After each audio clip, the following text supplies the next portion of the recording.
Louvado seja o nome de Deus. Meus irmãos, vamos abrir a palavra do Senhor no Evangelho segundo escreveu Lucas, capítulo 1.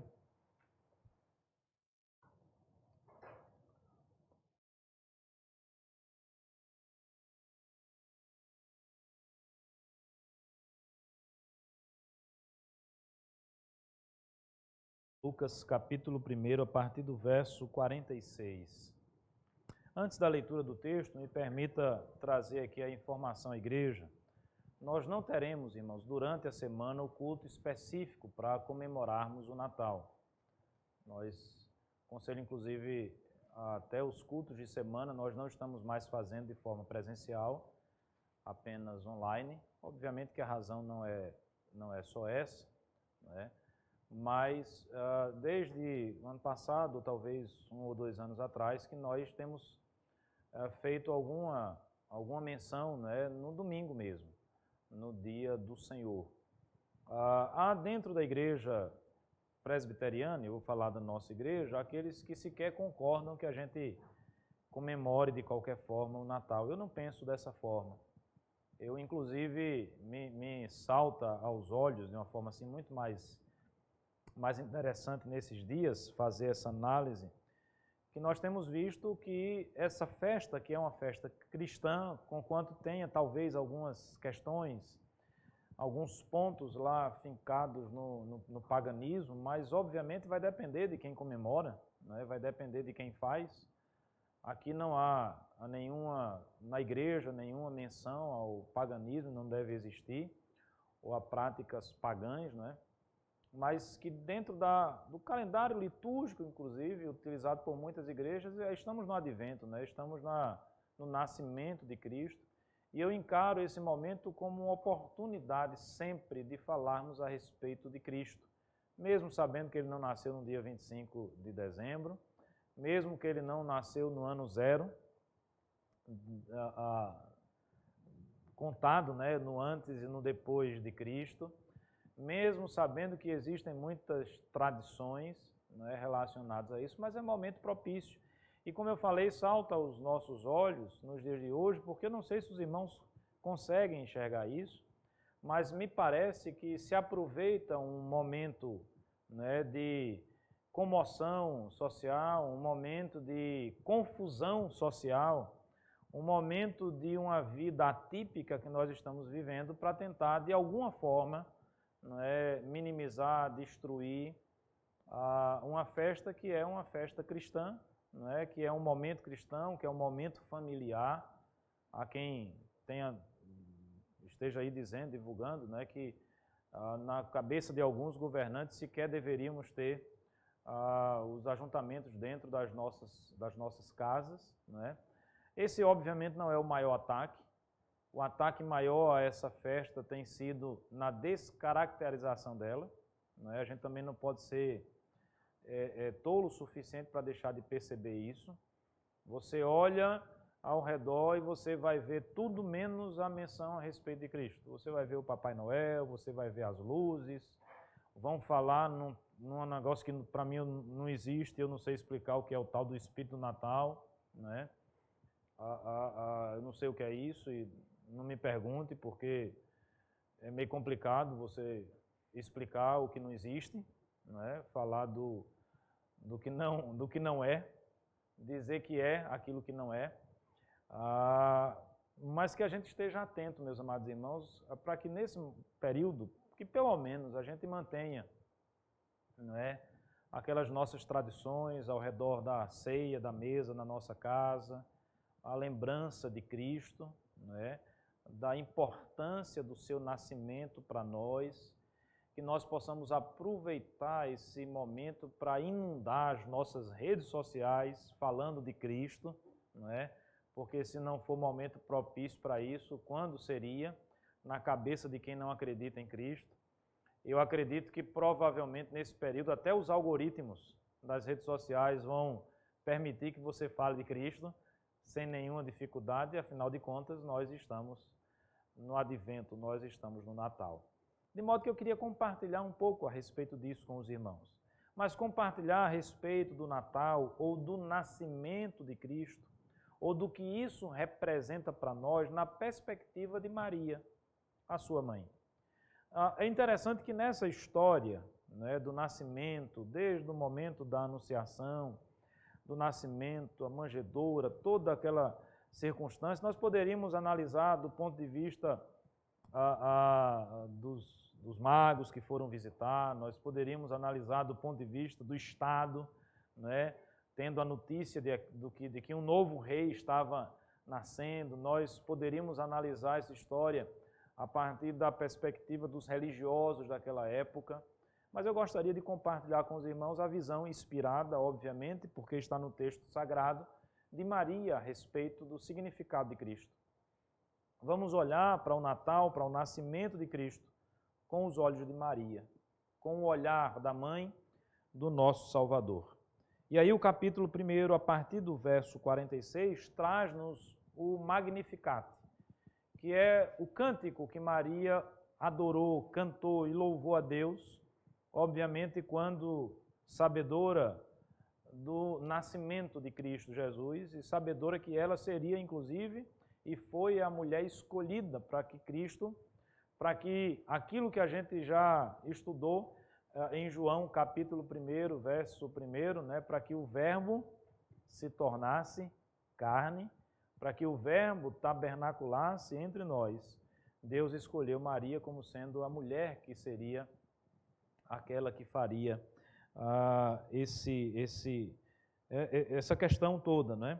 Então, Maria canta, não é? E eu queria focar nas palavras dela e, a partir do que ela fala, a partir desse texto, tirar algumas lições para nós a respeito do que é o Natal, a respeito do que devemos sempre ter como importante para nós, aquilo que precisaremos sempre ensinar aos nossos filhos, lutar contra essas investidas sorrateiras, essas descaracterizações a respeito do Natal, que tem sido muito comum nos nossos dias. Então, Lucas capítulo 1, a partir do verso 46, diz assim: Então Maria disse: A minha alma engrandece ao Senhor, e o meu espírito se alegrou em Deus, meu Salvador.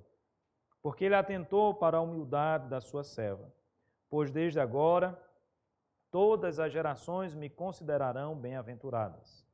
Porque o poderoso me fez grandes coisas. Santo é o seu nome.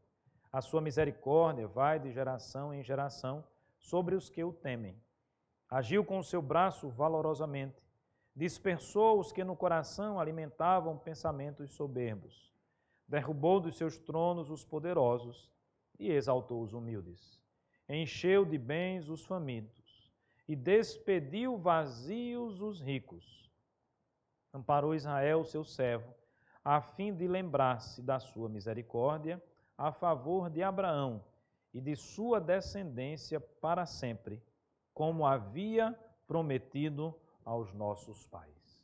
Amém. Vamos orar, irmãos, mais uma vez. Senhor nosso Deus e Pai bendito, nós na Tua presença estamos e pedimos nesse momento que a Tua palavra lida, ó Deus, possa ser explicada, exposta e aplicada ao nosso coração pelo Teu Santo Espírito. E que ela possa atingir e transformar aquilo que precisa ser transformado e atingido no nosso coração. Nos alimenta, ó Deus, nos instrui, nos ensina através da Tua palavra. É o pedido que nós a Ti fazemos, é a nossa oração. E fazemos em nome de Jesus Cristo. Amém. Amém. Muito bem, meus amados irmãos, Cristo nasceu. O mundo é dividido entre antes e depois de Cristo. Por mais que isso também, na mente de alguns, precise ser historicamente ressignificado, usando aqui uma palavrinha que está muito na moda, que tem sido muito utilizado, mas qualquer historiador sério, cristão ou não cristão, vai saber e vai entender e compreender a importância de Cristo ao longo da história.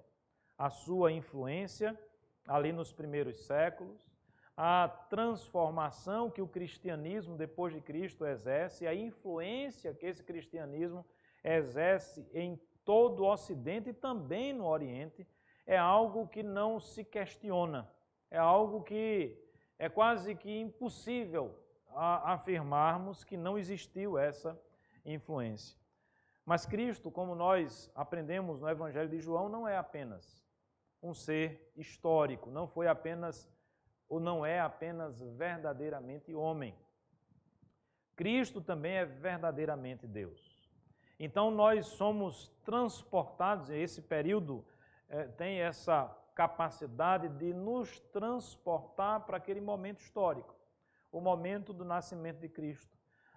Finalmente o Messias que havia sido prometido está para nascer. Finalmente o Verbo vai se fazer carne.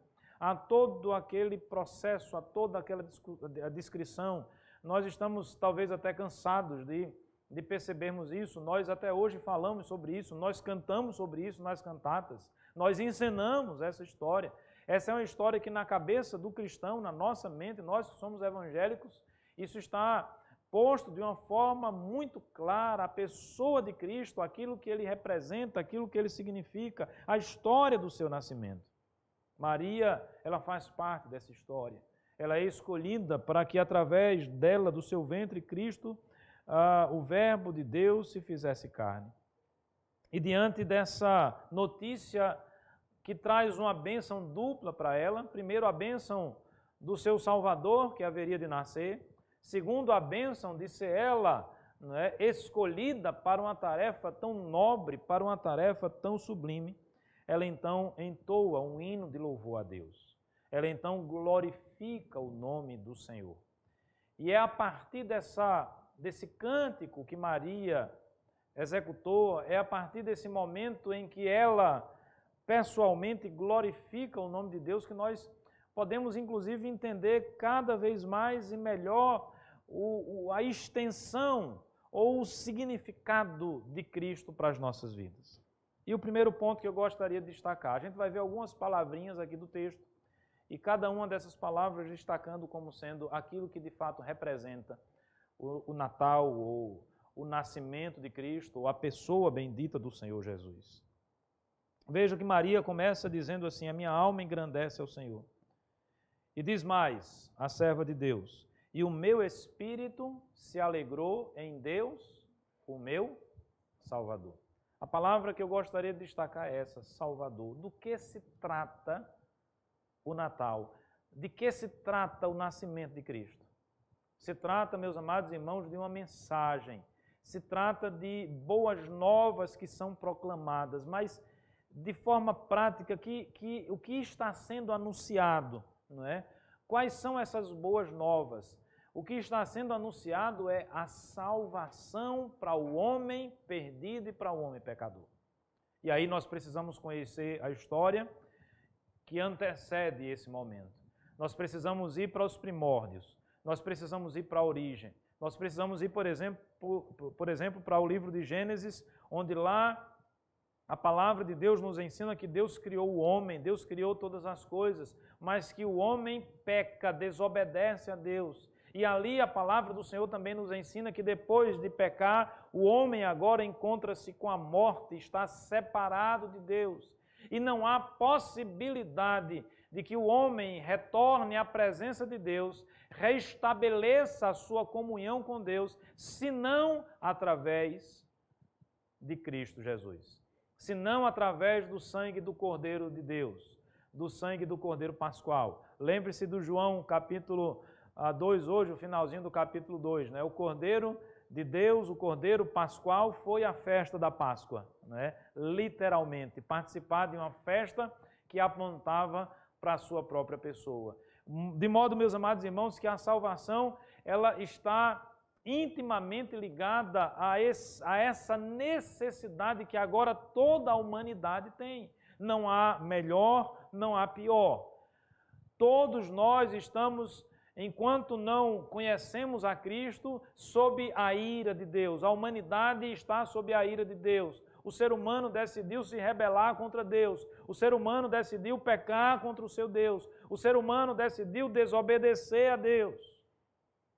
O ser humano decidiu se entregar às suas paixões, às paixões da sua vida, alimentar o seu desejo, alimentar o seu ego, em detrimento daquilo que ensinava o seu Deus.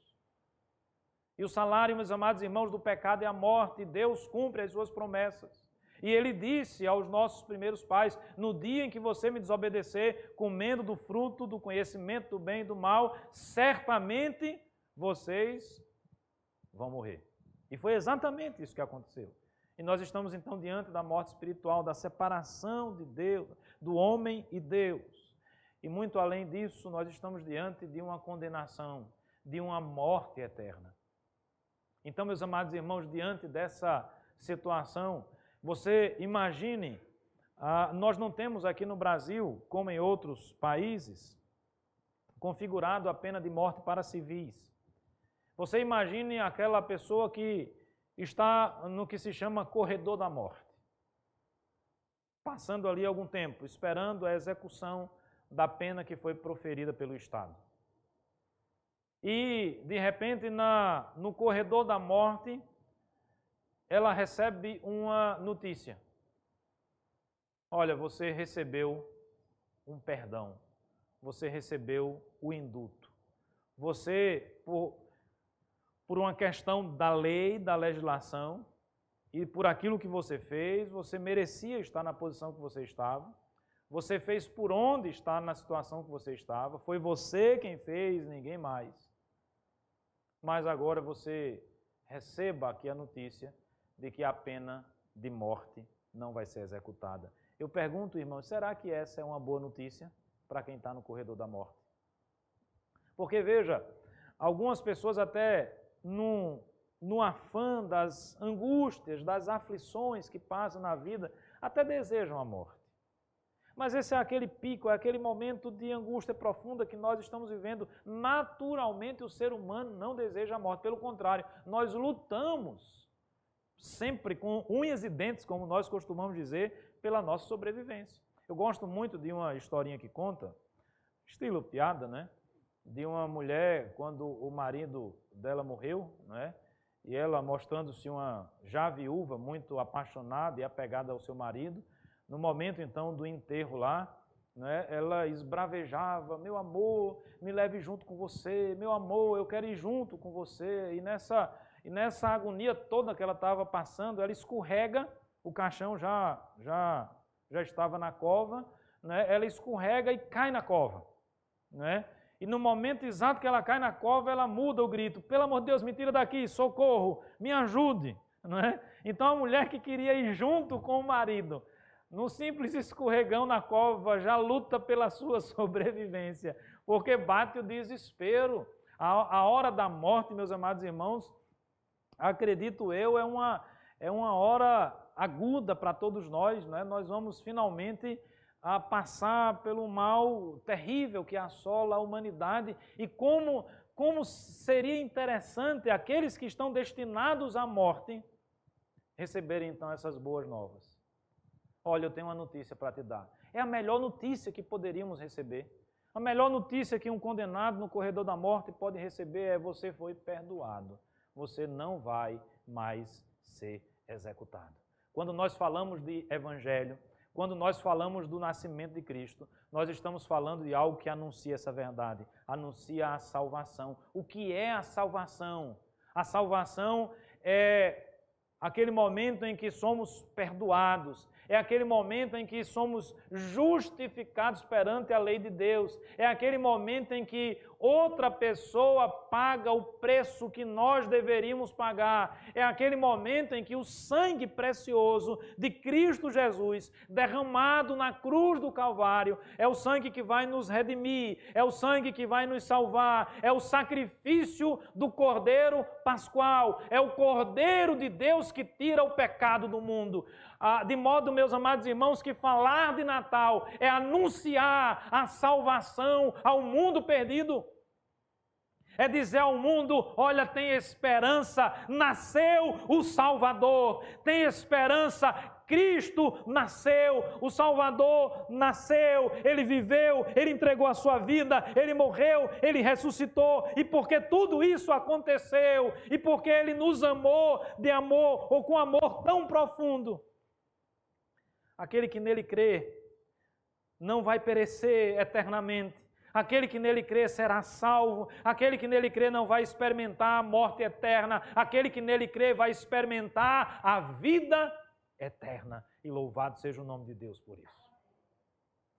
Ah, meus amados irmãos, Natal, nascimento de Cristo, a importância de Cristo, não está relacionada a uma meia pendurada na lareira, por mais interessante que seja a tradição, que obviamente não é aqui.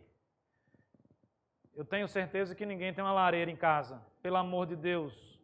Hoje a gente precisa de ar-condicionado e não de lareira. Eu hoje estava lendo um livro de C.S. Lewis sobre literatura, sobre o prazer de ler, e aí eu até ri nessa hora, porque ele diz assim, nada melhor do que você pegar um livro e ler despretensiosamente, obviamente que ele estava falando de literatura, não é? Colocando os pés em direção da lareira. Aí eu imagino eu em Maceió, no Nordeste, lendo um livro com os pés para a lareira. Não é? A leitura com certeza não seria agradável, mas no contexto de Inglaterra, no contexto de C.S. Lewis, obviamente que aquele é o lugar do aconchego.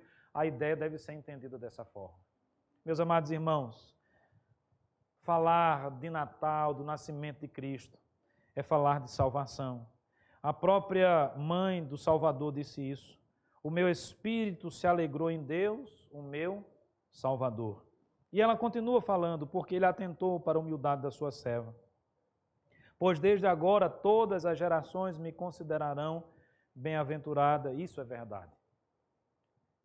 E eu queria então destacar uma outra palavra que nós encontramos aí a partir do verso 49.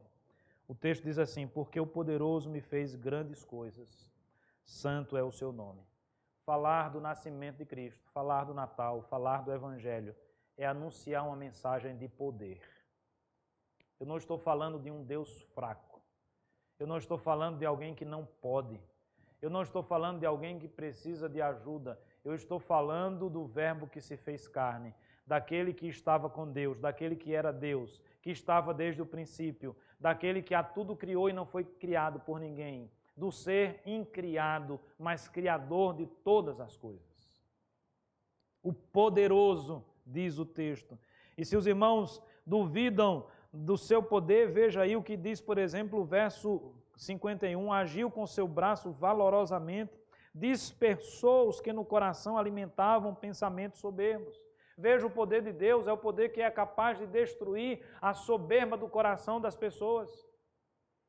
Diz mais o texto, derrubou dos seus tronos os poderosos e exaltou os humildes. Uma das cenas mais comuns nos dias de hoje, quando se pensa em Natal, é a figura do Papai Noel sentado numa poltrona. Irmãos, eu não quero, com todo respeito, ofender ninguém, mas tem coisas que são, na minha ótica, na minha visão, ridículas. Uma delas é uma pessoa sentar no colo do Papai Noel e chorar emocionado por conta disso, para tirar uma foto. Com todo respeito, como diz o Jorge. Eu lembro de Ariano Suassuna, quando falava de um vídeo que ele viu, né, do pessoal que visitou a Disney.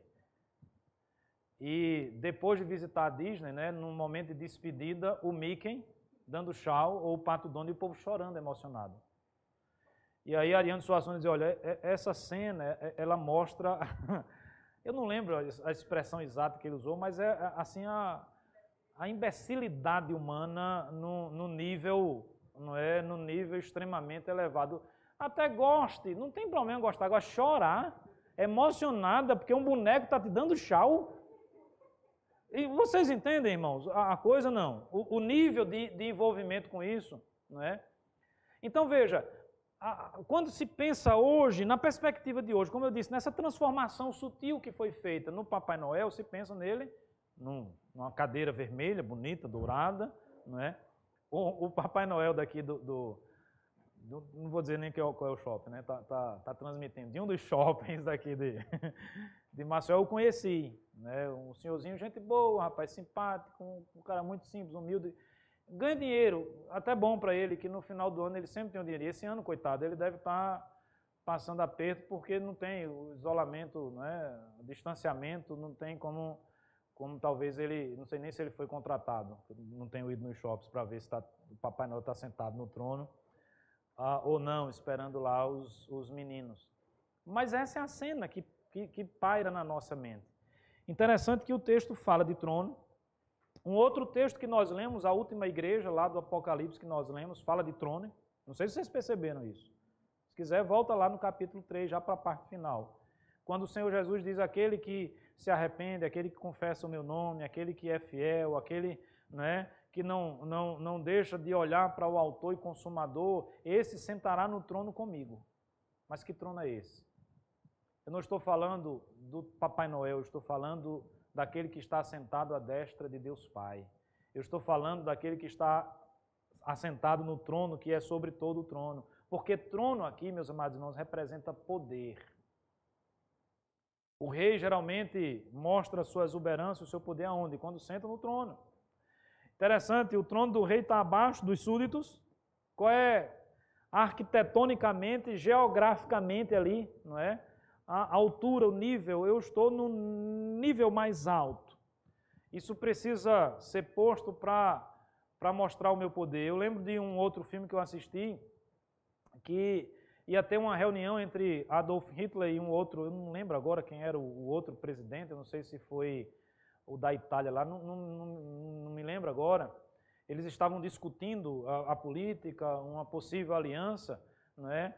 E uma das coisas que Hitler fez questão de falar para o seu staff que estava organizando aquilo é que a cadeira que ele deveria sentar tinha que ser mais alta do que a do outro. Porque de alguma forma o outro ia se sentir... Veja, há uma psicologia por trás disso. Então veja, o trono representa poder, mas veja, olha o que o texto diz, não é? Ele fala que Maria cantando, expressando-se diante do seu Salvador em louvor e adoração, ela diz no versículo 49, chama ele de poderoso, ele é o poderoso, o poder está nele. E aí ela mostra todo esse seu poder quando ele executa com um braço valoroso, dispersando a soberba, atingindo o coração das pessoas, quando ele derruba dos tronos os poderosos, quando ele exalta os humildes. Quem está centrado, meus irmãos, num alto e sublime trono é o nosso Deus. Lembre-se de Isaías capítulo 6. Vi o Senhor assentado num alto e sublime trono. Os anjos adoram a Deus. Os seres celestiais adoram a Deus. O poder está nas mãos de Deus. É aquele, não é, que mede com a palma da mão, com a concha da mão, não é? Ele é capaz de medir o universo, de conter a água, de conter o líquido, porque Ele é o Deus que criou todas as coisas, Ele é o Senhor dos senhores, e quando nós falamos de Natal, quando nós falamos de Evangelho, quando nós falamos de Cristo, nós estamos anunciando, primeiro, uma mensagem de salvação, segundo, nós estamos falando de uma mensagem de poder, poder de arrebentar os corações, poder de transformar vidas, poder de modificar nações. Poder de modificar costumes, poder de transformar a nossa mente. A mensagem do Evangelho é isso, meus amados irmãos. É uma mensagem de poder. Não podemos, como igreja de Cristo, nos esquecer desta verdade. Porque muitas vezes nós temos nos valido de uma prática covarde em pregar esse Evangelho, quando a palavra de Deus explicitamente diz que Deus não nos tem dado espírito de covardia. Mas de quê? Poder. Obviamente, inteligência, moderação, sabedoria são importantes nessa pregação do Evangelho, mas nós não podemos nos esquecer do poder. Nós anunciamos um Deus que é poderoso, nós anunciamos uma mensagem que é poderosa. Continua o texto no verso 50. E eu quero destacar aqui uma outra palavra. A sua misericórdia vai de geração em geração sobre os que o temem. As boas novas do Evangelho, o anúncio do Evangelho, é uma mensagem de salvação, é uma mensagem de poder, é uma mensagem de misericórdia. Meus amados irmãos, misericórdia é quando nós não recebemos aquilo que nós merecemos. Nós precisamos descer do nosso orgulho, da nossa soberba. Nós precisamos descer desse status em que muitas vezes imaginamos ou pensamos que Deus tem obrigações para conosco, que nós somos o centro do universo, que o mundo gira ao nosso redor. Nós precisamos nos despir dessa característica muito presente nos nossos dias, né, dessa sociedade de direito, sempre na perspectiva de que eu tenho direito. Com relação à eternidade, com relação à nossa relação com Deus, nós temos um direito. Por exemplo, quando você trabalha o mês todo, você que seja funcionário público ou da iniciativa privada, quando o seu patrão ou a repartição pública, né, o departamento lá paga o seu salário, ele está fazendo um favor ou é um direito seu? Obviamente que nós compreendemos de uma forma muito clara que é um direito. Não é um favor que me faz, eu prestei um serviço e houve uma troca. O meu serviço pelo salário. Concordam comigo? Eu não prestei o serviço, de modo que agora eu tenho o direito de receber. Aí a Bíblia diz assim, o salário do pecado é a morte. Qual é o nosso direito? Qual é o nosso salário? Nós temos um direito também. Quer requerer o seu direito? Quer que seja restituído? Restitui aquilo que foi perdido. Quer restituição do que é o seu direito? O que é que você vai receber? O salário pelo pecado. Ou então você vai dizer que não tem pecado. Mas se você não tem pecado, você está chamando Deus de mentiroso e você está sendo mentiroso. Não é assim que João nos ensina? Está se enganando a si mesmo. Porque todos pecaram.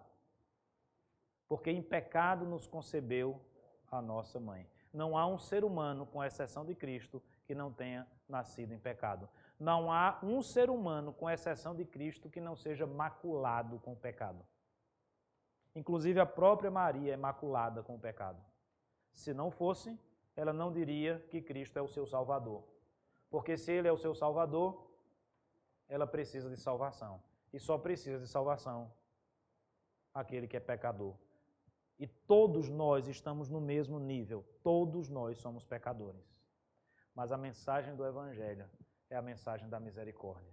É Deus dizendo para mim e para você, eu não vou pagar o salário. Eu não vou pagar o que você merece. Ora, Deus é injusto? Não, Deus não é injusto. O salário vai ser pago. Mas vai ser pago por outra pessoa.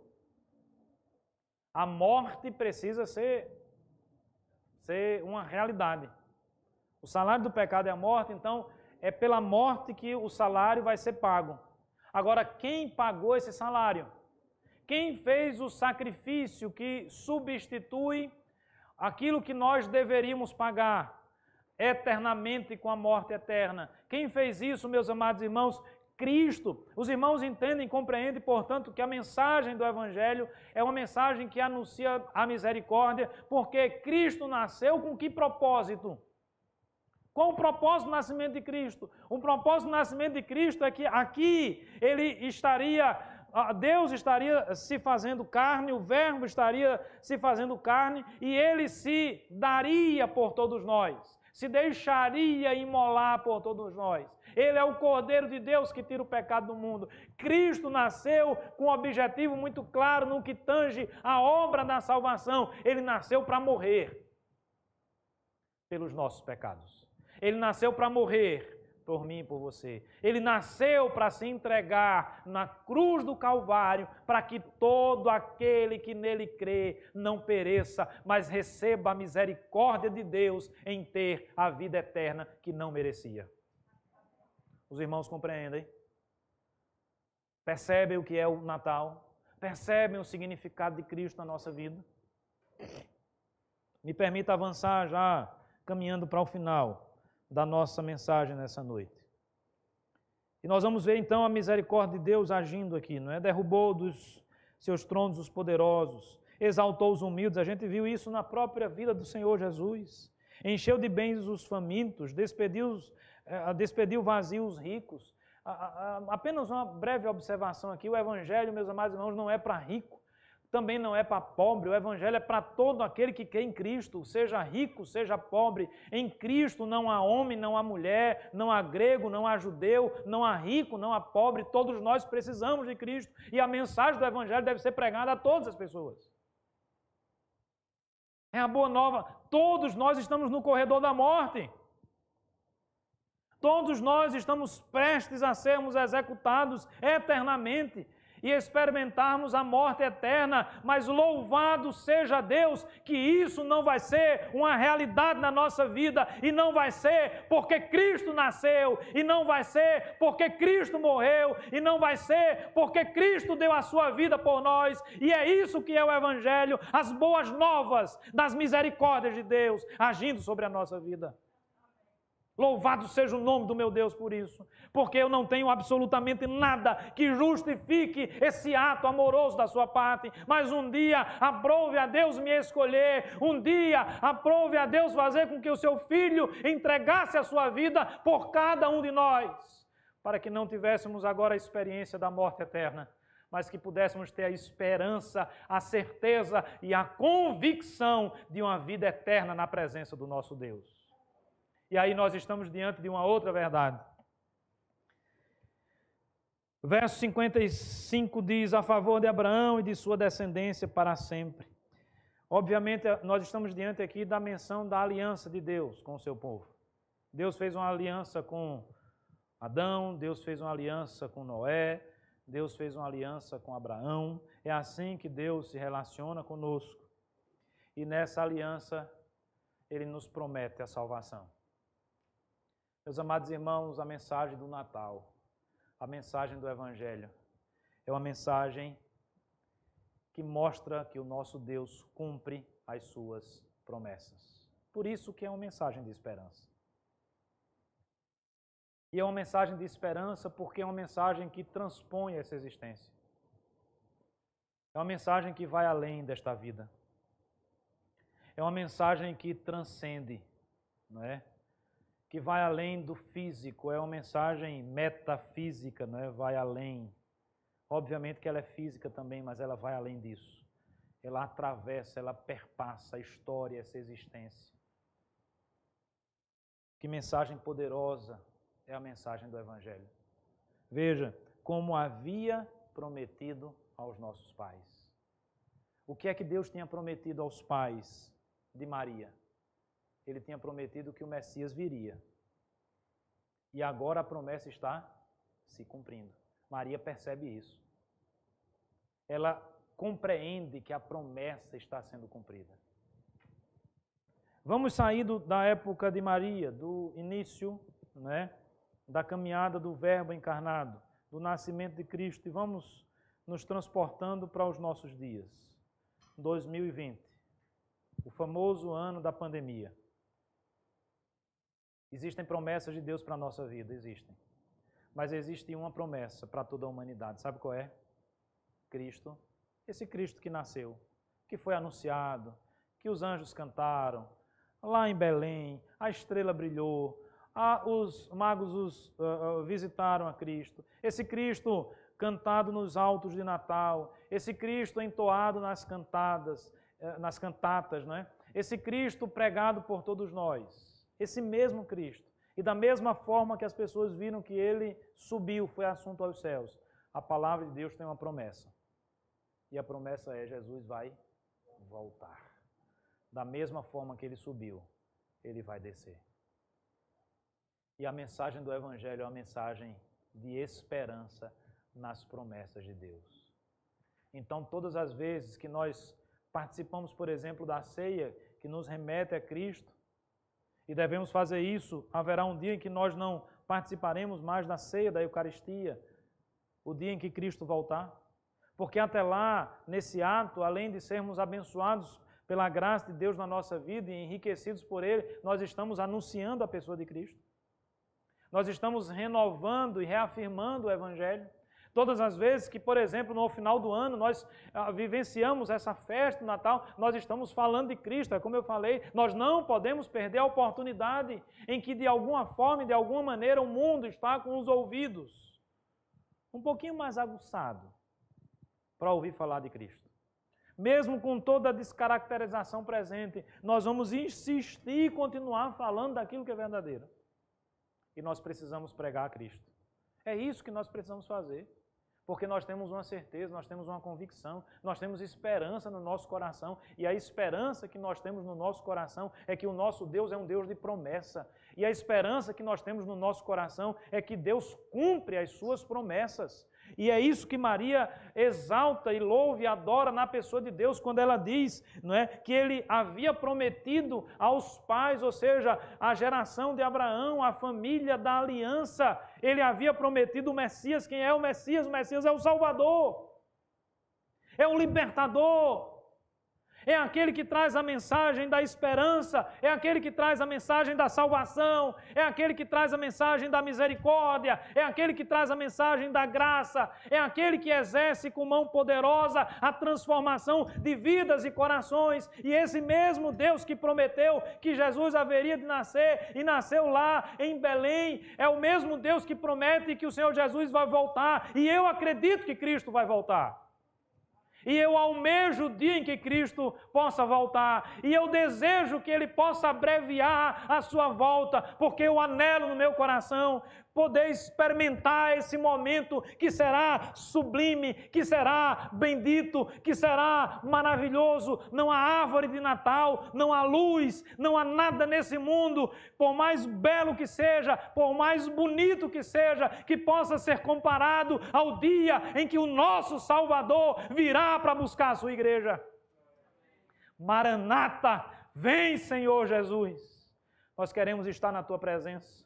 Nesse momento, meus amados irmãos, cessará toda a dor, nesse momento cessará todo o sofrimento, nesse momento, verdadeiramente, o trono do poder e da excelência de Deus será posto diante de todas as pessoas. É nesse dia que até mesmo aquele ateu mais ferrenho vai se ajoelhar diante do Rei dos Reis e confessar que só Cristo é o Senhor.